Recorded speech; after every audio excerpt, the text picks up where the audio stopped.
You're listening to the Lanterns Radio Network.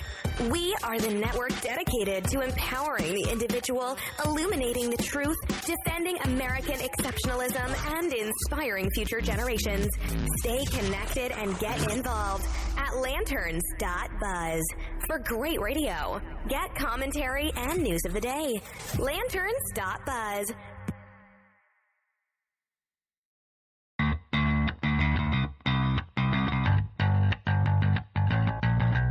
Listening to the Bells of Liberty podcast, where freedom rings and the sassiness stings. Stay tuned for a little bit of sassy freedom.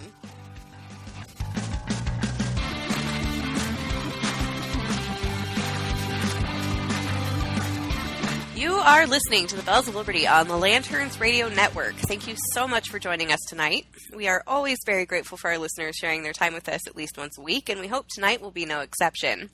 This show's topic will be very close to our hearts, and we're excited to include you in it.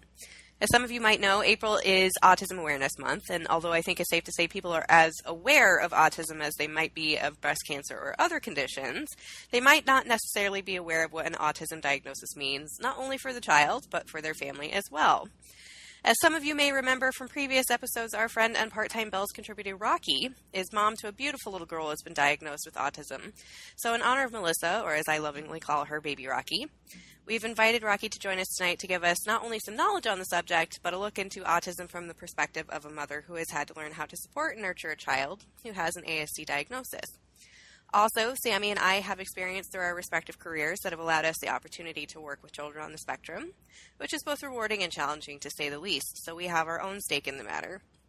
Rocky is also participating in the Autism Speaks Walk in her area this month and is raising funds in her daughter's name, so we wanted to give her a chance to share information on the walk, her goals, and where her fundraising page can be found in case anyone who follows us is interested in donating. We'll make sure all of that is posted on our social media as well, so no one has to search too hard to find it. So thank you, Rocky, for joining us. Oh, thank you for having me. Also tonight, we will be talking strategies our spineless government overlords seem too afraid to consider or even bother with in their latest failed attempts at fixing Obamacare. Though I think it's safe to say anyone on this show hopes one of those strategies is repealing it and then using the thousands of page-long document as tinder for a nice warm fire.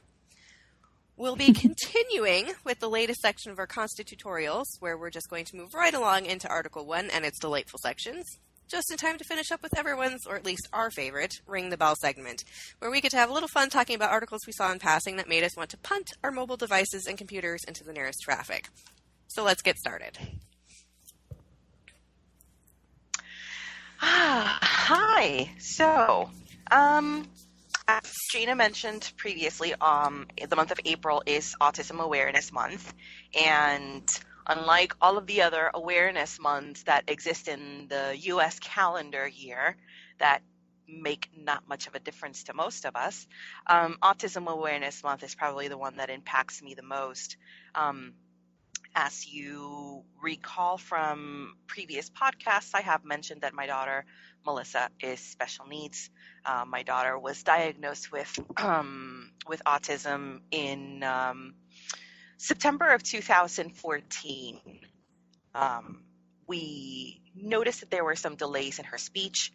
At the time that she was diagnosed, she was a little over 2.5 years old. She wasn't communicating. She wasn't maintaining proper eye contact. She wouldn't react to certain sounds. So we thought that the issue was just simply speech or hearing.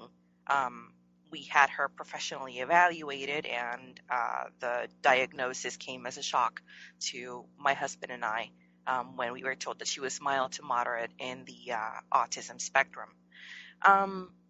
So the definition of the autism spectrum disorder, and one of the reasons why they call it autism spectrum, is because not too long ago, autism would just be considered one condition. Currently, the autism spectrum covers Asperger's, covers pervasive developmental disorder, which is severe developmental delays, and other conditions that that professionals consider should be included under the autism umbrella. By definition, and according to the Autism Speaks website, autism refers to a range of conditions characterized by challenges with social skills, repetitive behavior, speech and nonverbal communication, as well as by unique strengths and differences. The most obvious signs of autism tend to appear between 2 to 3 years of age, which was about textbook for our particular case. In some cases, it can be diagnosed sooner, 18 months. And some developmental delays associated with autism can be identified and addressed even earlier. For those people out there who have young children who are over the age of 1, your pediatrician usually, when you bring your child for their well visit, they'll usually ask you questions regarding their development. Are they playing this way? Do they play pretend? Do they react to certain sounds a different way? Do they perform these repetitive behaviors, which professionals will call stimming, which is short for stimulation? It's a behavior. It's a repetitive behavior that is soothing to them. The most characteristic for autism children would be flapping of the hands, almost like bird or like a butterfly, or they'll rock themselves back and forth. They may even hit themselves in the head, or will hurt themselves or hurt others in the process, and that's all part of their way of almost soothing their brain and bringing themselves to a centered state where they can feel at ease with themselves. In professionals having changed the definition of autism to include other conditions, currently 1 in 68 children is diagnosed with autism. This is quite a marked increase from I believe that currently the numbers, or back in 2000, it used to be 1 in 150 children. My personal opinion is that one of the reasons why now it's 1 in 68 is because they have included these other conditions like Asperger's and PDD, and sensory processing disorder as well. That's another condition in which children do not their sensory, the way that their brain processes sensory input can become overwhelming to them, where a touch can feel like you're hitting them with needles, or a certain sound will irritate them and cause them to just shut down. And I think that one of the reasons why that number has increased is because all of these other conditions have been added to the definition of autism. So that brings the numbers down. Another alarming fact is that autism tends to be far higher in boys than it is in girls. I believe it is 1 in... I forgot my notes. Where's my notes? It's 1 in 42 boys and 1 in 189 girls. We really have no idea why the numbers keep increasing. There have been some people out there, including our very own illustrious President of the United States, who has alluded to the fact that autism may be caused by vaccinations. This is something that has been debunked time and time again. There is just absolutely not enough evidence of there being a link between vaccines and autism. If that were the case, then the majority of the population of children would be diagnosed with autism, if that were the case.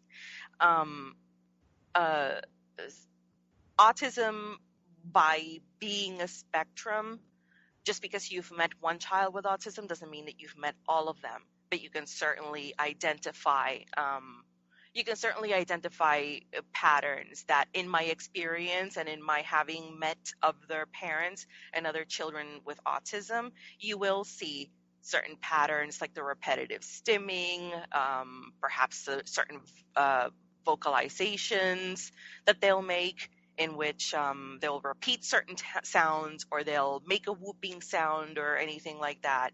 And the problem with autism is that it's a silent disease. You can't tell that a child has autism unless you know what to look for. And in having a daughter diagnosed with the condition and living with her and seeing what she does and seeing what she goes through and meeting her other classmates who are autistic as well, you get to notice these things a little bit more frequently. So we don't really know why autism has been on the increase all that much. Like I said, some people say it may be maybe vaccines, which is incorrect. Some people say it may be environmental. Some people say it may be the foods that we eat. Some people say, which is probably my most educated guess, is that certain things that used to be chalked up to just mental illness actually ends up being autism. So now we've made many, many more advances as far as identifying what autism is. And so many more people are being diagnosed properly, when maybe 50, 60 years ago, they would just be sent to a facility, a facility for mental patients, because they wouldn't know what was the matter with them. Well, and I wanted to add to that, so I have 13 years experience as a ABA therapist, which ABA stands for Applied Behavioral Analysis. Mm-hmm. It's a form of therapy that focuses on techniques of learning theory to help improve social behavior. So like physical therapy helps with a injury, or occupational therapy helps people cope after like a stroke. This kind of helps kids learn social cues and social behaviors. But since I've been just a therapist, things have changed a lot in the autism community. So the DSM-4 used to have what Rocky alluded to was the PDD umbrella. So it included autism, Rett syndrome, Asperger's, and then the DSM-5 changed in 2012, maybe 2013, and changed it to autism spectrum disorder.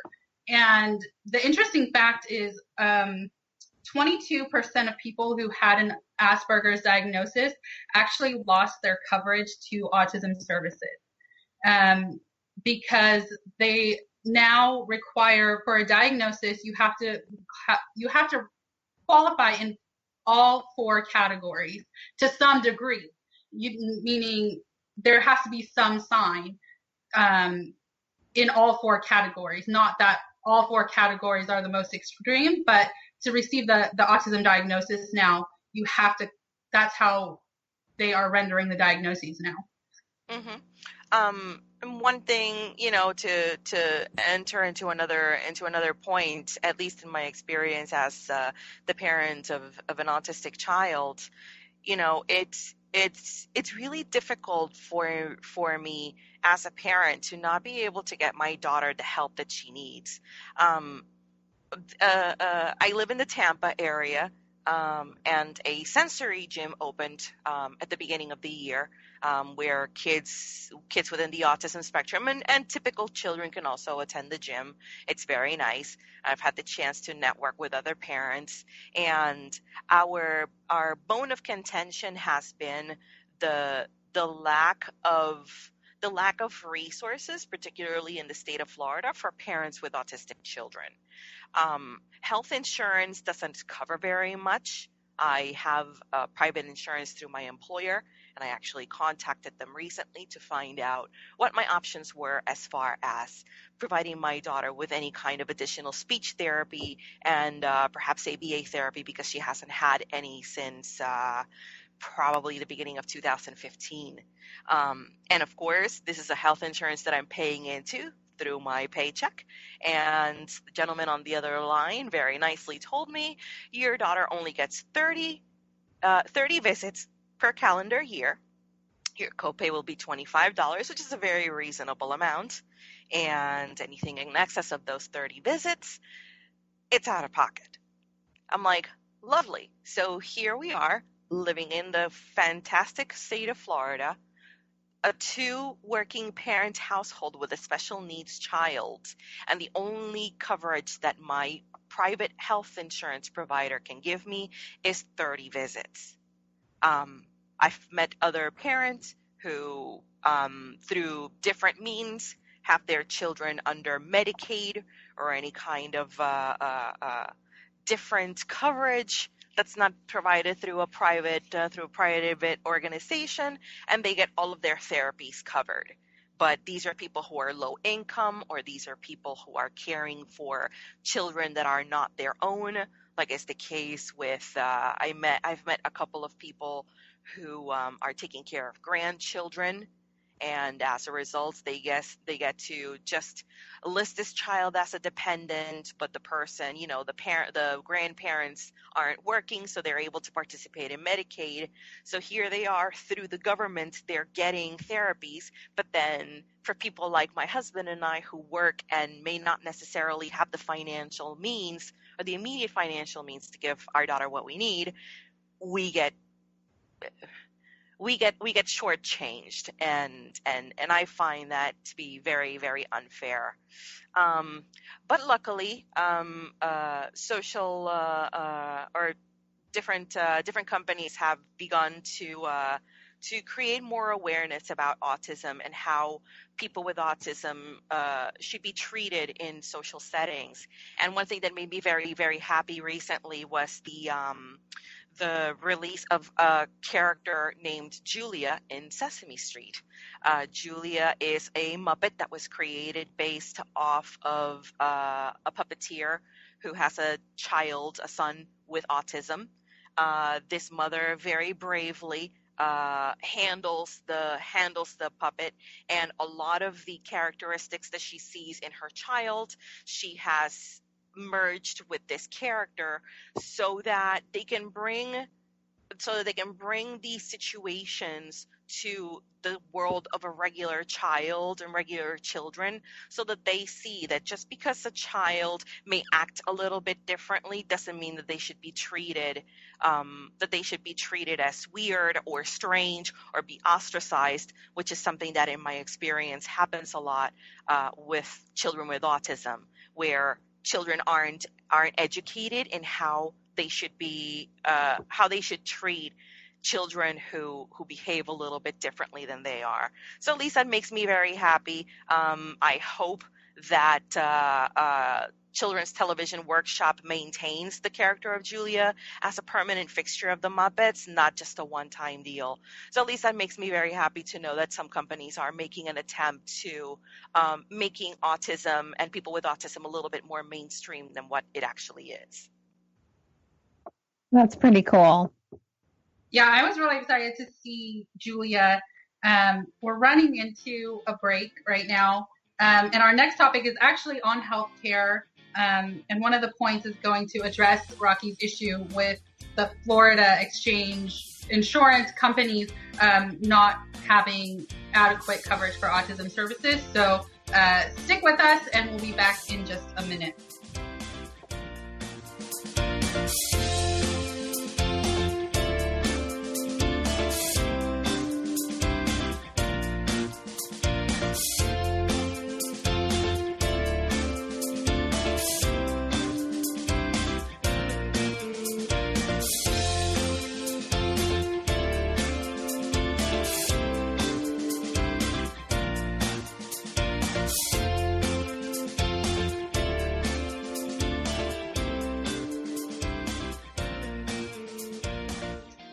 Welcome back to the Bells of Liberty podcast. We are on the Lanterns Radio Network.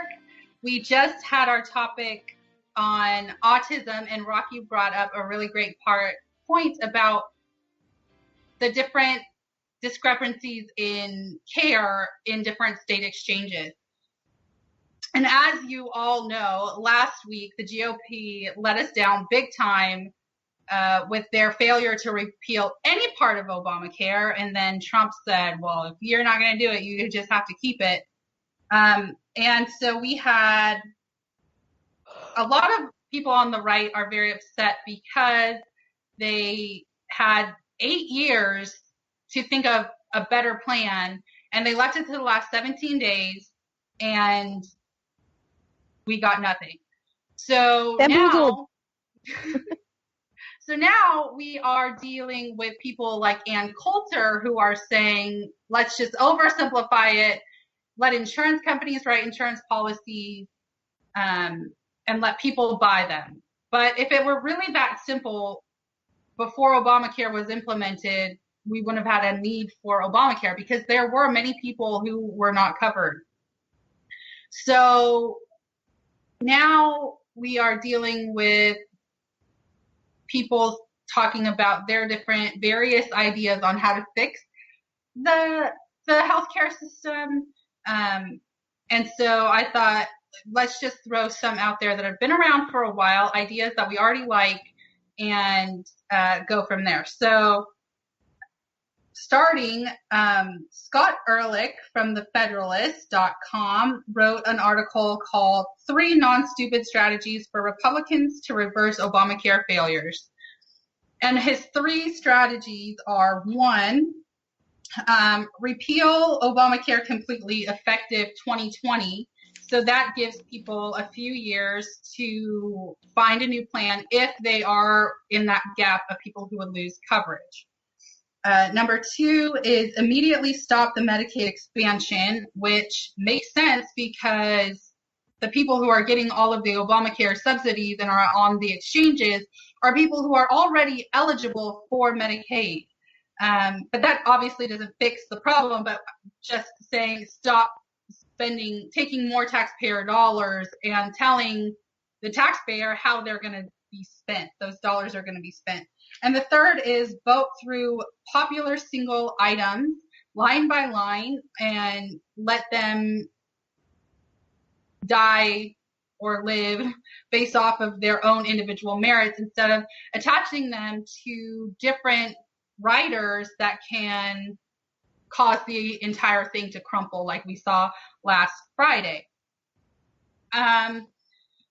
So obviously I am the conspiracy theorist of this group. And I've already talked about how everything is so interconnected, and healthcare is no different. So we have health insurance companies charging people what people say is unfair. We have the government subsidizing plans that are subpar. We have docs who are charging exorbitant rates, as well as malpractice insurance, raising the doctor's own out-of-pocket costs through the roof. I mean, we had a career day and a doctor came in to give a speech at my high school, and she said she paid $300,000 a year in malpractice insurance. Whoa. That was her out of pocket. So that's just, insane. To me, it's crazy. Like, that made me not want to be a doctor because, well, there's a lot of things that maybe make me not qualified to be a doctor, but that definitely was like, if I'm going to be spending at least 50% of my annual income, if I'm in one of the top tier doctors, she was a anesthesiologist, so she was top tier and she had lots of liabilities. But yeah, if I'm going to be spending 50% of my income on something so that I don't get sued by people, so frivolous lawsuits also pay into or are part of what drives healthcare costs so high. So it's not one issue, but it is the government's job in this case, because it's already gotten itself involved, to know where they need to pull back immediately and where they need to make sure the consumer is not being taken advantage of.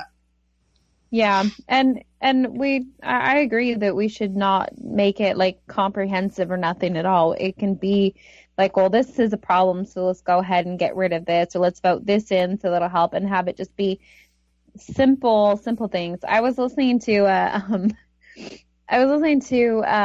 Michael Moynihan's he has a podcast that he does with Matt Welsh and Camille Foster, I think, called The Fifth Column, and they were talking about, they had Massey on the show, and he was saying, he goes, I had something, I think it was a bill, and he's like, it was 1 page long, and he goes, and I still had people asking, well, what's in the bill? He's like, it's literally 1 page long. This is all you have to do is read this. And I feel like DC doesn't know how to be uncomplicated at all, and because they're too busy trying to get their own pet projects funded. Yeah. If they would focus on what it is exactly that the bill is supposed to be about. Honestly, like I said in our last podcast, I think all bills should be 1 page long. I don't think, if you can't get across what you're talking about on 1 page, then it is too convoluted and too complicated and probably too expensive. So put it in one fell swoop, 1 page, that's it. No pork, no promises, no grants or whatever getting hidden in there. Yeah. It's about what the topic is, and that is it, and nothing more. And that's one of the problems of Obamacare, is that when it was originally passed, it really wasn't about health care. It was about a whole bunch of other projects, a whole bunch of changes, including to how student loans were going to be handled. There was a whole lot of things involved in that bill that had absolutely nothing to do with health care. So I actually am very, very partial to the idea of passing some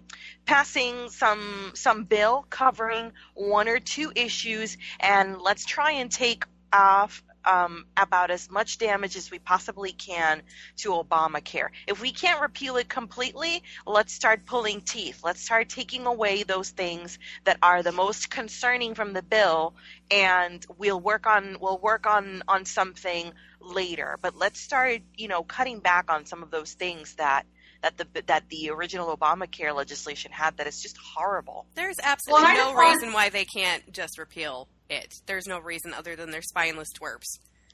Exactly. Well, so I will get into this in a couple of minutes, but I just want people the average American person like us, all 4 of us, just beware when the government says the word comprehensive, because it's going to be convoluted legal jargon that nobody understands, hidden pet projects, and incomprehensible laws that will have effects that we may not know about until after it's already pushed through, like we had with Obamacare. They're trying to talk about comprehensive immigration reform. Be aware of that. So that's just my one comprehensive. Don't fall for it, peeps. So Ovik Roy is president of the Foundation for Research on Equal Opportunity, and they, in 2014, produced a proposal for replacing Obamacare called Transcending Obamacare, and it's 102 pages long, and so for me, that's way too long. But the breakdown of it, Ovik Roy, he did a breakdown that you could read in 6 minutes, which was nice of him to do. Nice. Yeah. And so he was talking about pieces of Obamacare to keep were the means tested tax credit, as opposed to a flat tax credit for healthcare that the GOP was favoring, because the means tested tax credit ensures that people of lower income won't be priced out of the market altogether. Okay. But for one of the biggest selling points for his proposal would be, I'm going to read directly from it. It says, over 3 decades, it reduces federal spending by $10.5 trillion and federal taxes by $2.5 trillion, while making Medicare trust fund permanently solvent. Because how many people are afraid of Medicare not being there when you retire, or Social Security not being there when you retire? We've already talked about in previous episodes, it's all a Ponzi scheme. As of right now, the math just isn't there to exist in the coming decades. And to Rocky's point about Florida having terrible coverage for ABA services, in the state of Washington, it's mandated that autism coverage has to be completely covered, whatever the kid needs, that's what they get because they see the value. And Microsoft actually has a really big part in that. They were the first to offer a really good comprehensive package for autism services, which obviously Microsoft is based out of Redmond, Washington, my hometown. And just had, well, and don't get too smug. In the state of New York, it's mandated that you have to cover acupuncture 100%.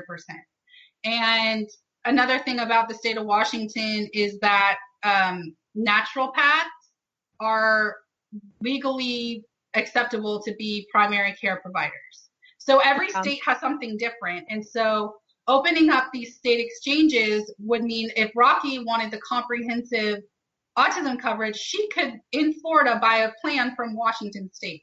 Absolutely. Yeah. And if given the chance, I would jump on that immediately. And if possible, maybe even remove my daughter from my employer-provided health insurance and put her under this specific plan just for that, just for the benefit of her being able to receive the therapies that she needs. I need more than 30 sessions per year. Yeah, exactly. 30 sessions per year roughly translates to about 2.5 sessions per month. That's not enough. For a child with autism, whether it's severe or mild, these children are going to have to receive therapies for the rest of their lives. Whether it's speech, occupational, physical, these kids are going to need care for a long time. And it's one of those things that as a parent, I have to prepare myself for financially. And it doesn't help that there are no health insurance coverages or protections that I can use to extend to my daughter so that she can continue receiving some benefits, after I'm gone or anything like that. And it's really frustrating and it's very, very scary because it all comes down to what is going to happen to my child. Well, and the thing that you have to remember for like any sort of, I'm not saying that autism is a mental issue, but you have there are some obstacles they have to get through with communication and this, not depending on the severity of it. When you are providing good care from the onset, you're helping to ensure that their interactions, like you're helping to make sure that they're not getting into trouble. And so that's why I am all for more care on the preventative side and the maintenance side instead of on the ER side, where instead of like having someone who's autistic getting just the minimum and then they're just on the verge of always going off the reservation, and then like you have to spend more to bring them back and to like kind of recoup them. Whereas if we just like from the output spend a little bit more, and this goes for like schizophrenia and all these other these mental things that that need constant care. I am so for having comprehensive care that way, and because it takes a little bit of money every month instead of a lot of money when things get really broken, like they go I don't know, it just seems like prevention would be the better key. And I think that's awesome that Washington State fully cares for that. And I think that's the better side. Okay, well, we're going to run into a break really fast, but I think obviously, even though I would consider most of us to be hands-out government, we can see that there are instances where there are issues that need regulation and need oversight. Our next segment is the now famous Constitutorial.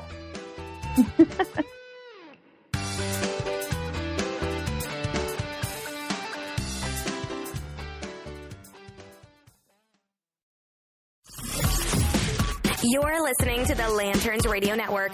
We are the network dedicated to empowering the individual, illuminating the truth, defending American exceptionalism, and inspiring future generations. Stay connected and get involved at lanterns.buzz. For great radio, get commentary and news of the day. Lanterns.buzz.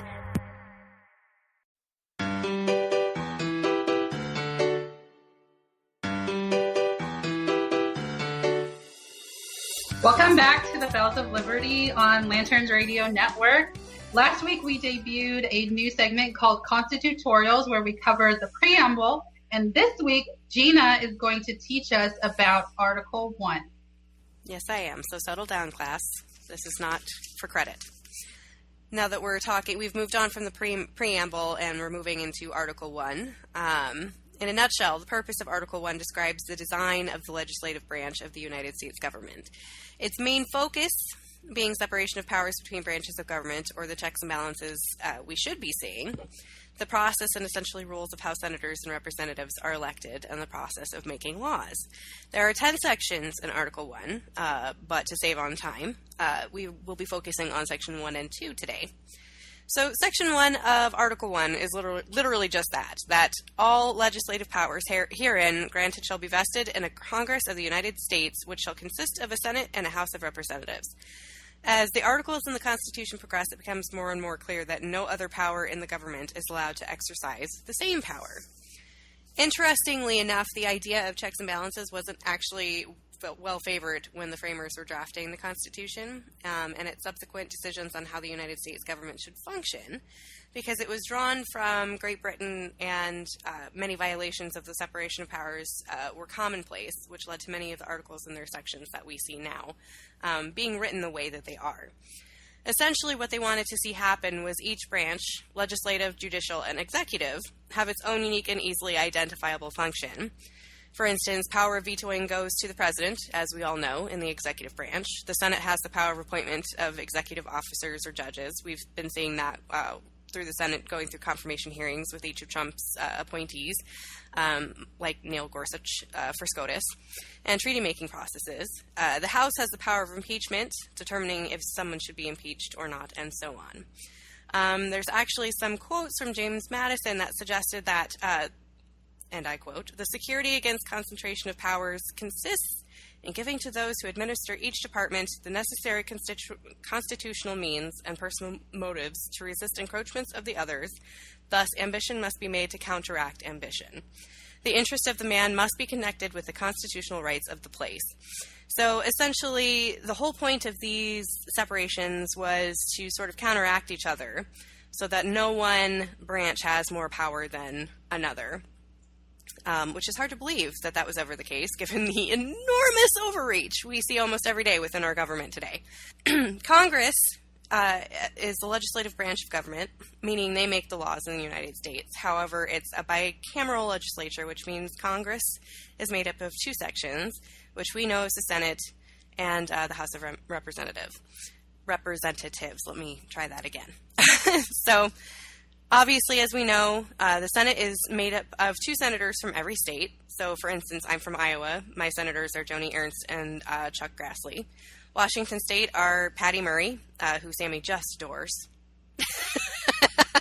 And I can just tell from the look on her face that that's inaccurate, that she does not love her. I hate her. It is my mission in life to get her out of office. I would be okay with that because I've seen her tweets. And then also Maria Cantwell is also a Washington State Senator. California Senators are Dianne Feinstein and Kamala Harris, who we talked about being overly dramatic and not intelligent on our last show. And Florida Senators being Marco Rubio and Bill Nelson. So the second section, as you might have guessed, is the House of Representatives. The number of representatives is based on the population of the state they're from. So Iowa has 3. Steve King, Rod Blum, and Dave Loebsack. I'm not a fan of his, so we can talk about that later, but would not vote for him if I had the opportunity. Washington State has 10. Kathy McMorris Rogers, Pramila Jayapal, Jamie Herrera Butler, David Reichert, Suzanne Delbene, and I don't know if I'm saying these people's name right. I don't really care because I don't live in Washington State, but just so you know. Rick Larson, Derek Kilmer, Dan Newhouse, Dennis Heck, and Adam Smith. California has too many, in my opinion, but whatever. They have 53, so some of the more notable names include Nancy freaking Pelosi and Daryl Issa. Oh, yeah. And Daryl Issa. Florida has 30, also too many, in my opinion, but notable names being Debbie freaking Wasserman Schultz and Ted Yoho and Ted Yoho, who I only remember because his last name sounds like he's a pirate. So Yoho? Yoho, yes, that's actually his name, and I have heard it several times, so I know it's true. In 1929, listen, you're getting a little unruly, class. Bring it down a notch.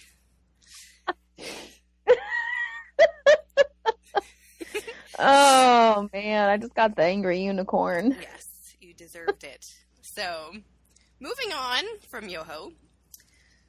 In 1929, Congress limited the House of Representatives to 435 members and established the formula we know today that determines how many districts would be in each state and how the census determines how many representatives each state is allotted. This also determines that a census has to be conducted every 10 years to see how big the population has gotten or if it's changed in any way and how that would affect representatives. Section 2 of Article 1 is specifically related to how representatives are to be elected into the House. Some of this includes elections for the House of Representatives being held every second year, and they are voted on by the people, meaning regular folk like you and I within our own state get to decide if we want them as a representative or not. And that anyone running for the House must be at least 25 years old, have an American citizen or have been an American citizen for at least 7 years, and they must live in the state they wish to represent.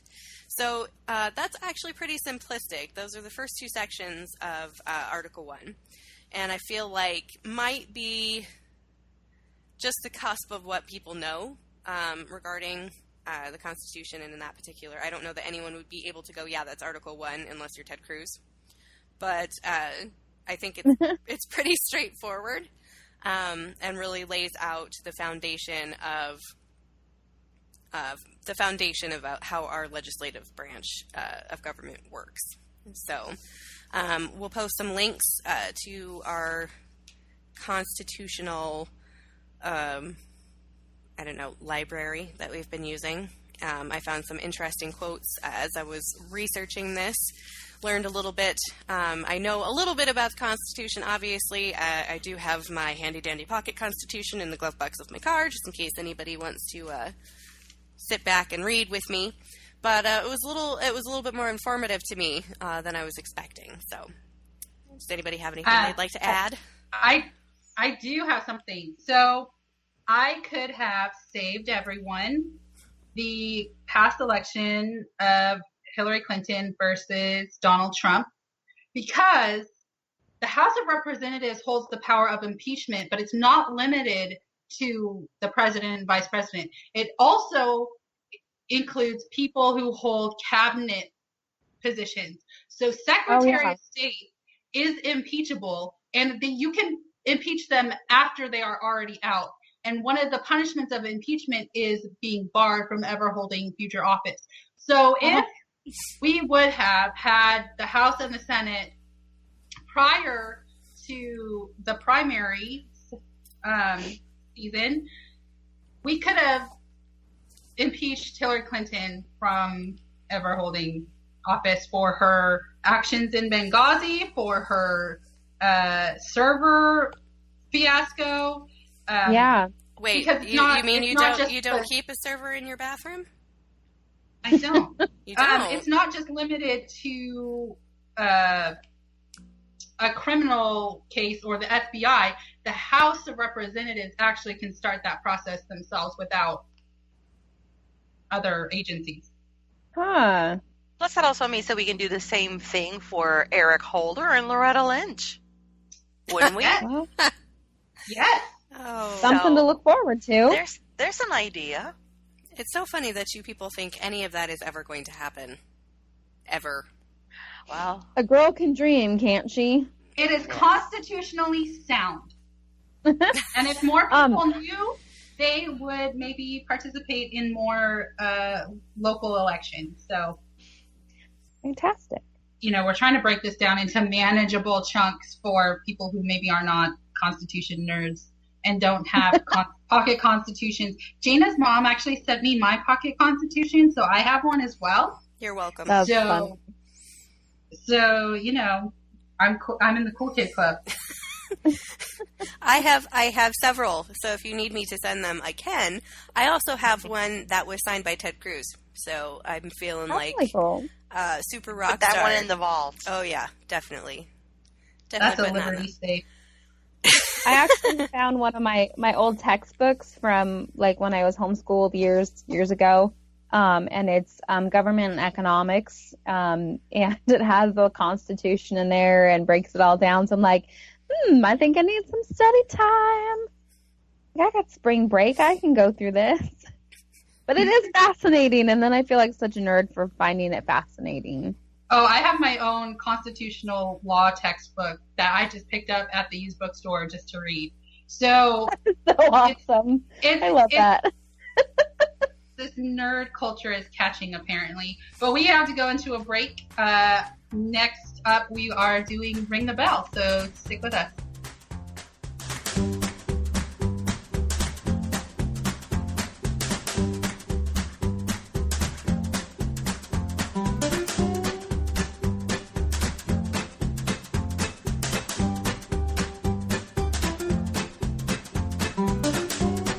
Welcome back to the Bells of Liberty on Lanterns Radio Network.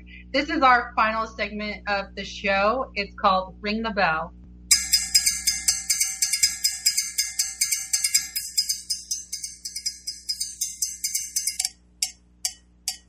This segment, we bring up topics that really got us riled up. So we're going to start off with Gina. I was going to do something about a budget to a school being decreased because it had too many white people. But then I found something that made me even more angry. And unfortunately, it has to do with Iowa. A lecturer of international studies at Iowa State University assigned his students to write an essay depicting the perspective of the terrorists who hijacked planes and crashed them on September 11th, 2001. So the assignment verbatim says, let's focus on the 9/11 terrorist attacks and how it might be interpreted differently by different people around the world. For this exercise, you have to get out of the box of our thinking about what happened on 9/11 and view it from a completely different perspective. While this may seem difficult to do, it is merely an exercise in how different people, cultures, and historical perspectives may actually be. Write a paper that gives a historical account of 9/11 from the perspective of the terrorist network. In other words, how might Al-Qaeda or a non-Western historian describe what happened? Use your imagination and make it as interesting as you like. There is no correct answer here, just your ability to look at what we consider a heinous action from other perspectives. Don't worry about the fact you don't agree with the terrorists. The point of the exercise is to consider completely different perspectives. I really hope one of the perspectives was, I'm a dirtbag and I deserve to die. You know, the sad part about this is that this would be an assignment that 10 years from now, kids in college are going to be totally for. Most of the people that are in college right now do kind of remember 9/11 or were young for it, but 10 years from now, those kids won't know what 9/11 was and the impact that it still carries today. And it's just going to be like Pearl Harbor, you know? Well, I think we can all agree that when we were growing up and were being taught about Pearl Harbor, we were never expected to write about the perspective of the Japanese that tried to blow us up. I will just tell you, I am Japanese culturally, but I'm American, so that's my only perspective on. Yeah, I was gonna say, do you want to give us an idea of what the perspective of the Japanese might be as they're flying over Pearl Harbor and trying to blow people up? There was no honor in their deaths. Yes, there's that. That sounds about right. All I know is that I don't understand, of all the things that this man could have chosen for them to discuss different perspectives, why this particular event? Is it just because it was a particularly terrible event? Is it because we've got a lot of issues with ISIS and Al-Qaeda and whatnot that seems to be in the news more and more today? Or is it just because he's an annoying, self-aggrandizing, jerk that apparently thought this would be some sort of, really thought-provoking assignment that's really going to, get people pontificating on why terrorists are what they are. All right, and my topic, real fast, was that Italy has PMS leave. And I just thought of all the ways to empower women and make them seem like they are able to overcome any obstacle in the way and that they're equal in every way to man. Let's make it so that they can leave on vacation a couple days every month, and that'll stick it to the man. How have women survived for thousands of years with this? When they were using dried moss or old rags, how did they survive? Because the way they talk about it now, you'd think we're just the most delicate little flowers that can't handle even the most teeniest amount of pain or discomfort. Honestly. That's what I think. How I survived was you say to yourself, walk it off or suck it up, buttercup, through every life. I mean, every bit of life. You just okay, we're not dead yet. That's the patriarchy talking. Yeah, so to close off the segment, I don't know if any of our listeners have had the chance to view the video of this particular story, but I will go on record on saying that this may probably be about the only thing that Alex Jones may be a little bit right about, and this is the pedophile TSA. There was a video that surfaced on Facebook. A mother, her name Jennifer Williamson, posted footage of about 2.5 minutes of her son being molested. Molested. Fondled by the TSA. This child suffers from sensory processing disorder. I touched on it during my segment at the beginning of the show. And this poor child, he's probably about 11, 12 years old. He is being touched in every nook and cranny in his body. And not just that, this child is going to be scarred for life. This child thought that he actually did something wrong because the TSA were on him for so long. It just broke my heart reading that part of the report, that he felt like he did something wrong, because that's unacceptable, and these are adults who should know better. And obviously this kid was not a threat.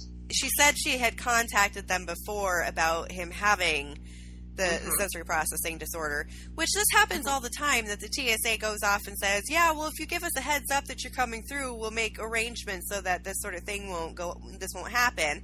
But how many times have we seen stories of people with, ports for their chemotherapy or their cancer treatments that people keep messing with and going after them and all of that? So obviously they don't give a crap even if you give them a heads up. But the kid didn't even set off the alarm, and yet they detained this family for well over an hour, made them miss their flight, and now put their kid through this hellish experience, which as adults, I don't even enjoy going through that.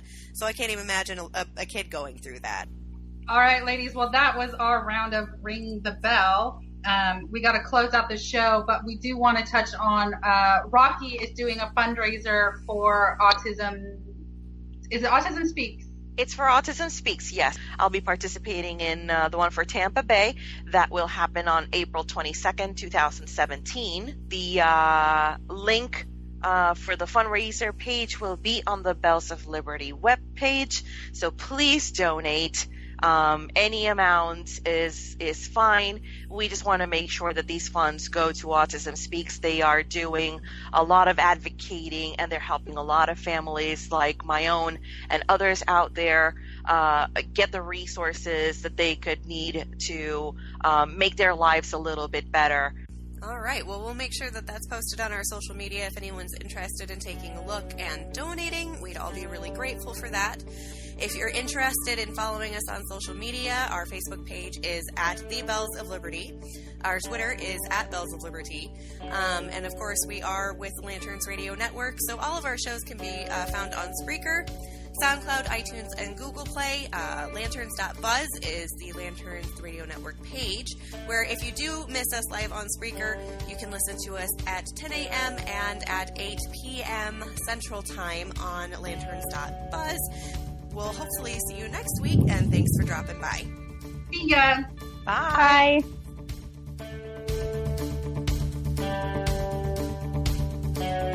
Thanks for listening to the Bells of Liberty podcast. Want to listen to more sassy content? All shows are available free on demand on Spreaker, SoundCloud, iTunes, and Google Play Music. Have something to say? You can find us on Twitter @Bells of Liberty, and also on Facebook, www.facebook.com/The Bells of Liberty. And as always, keep calm and ring on.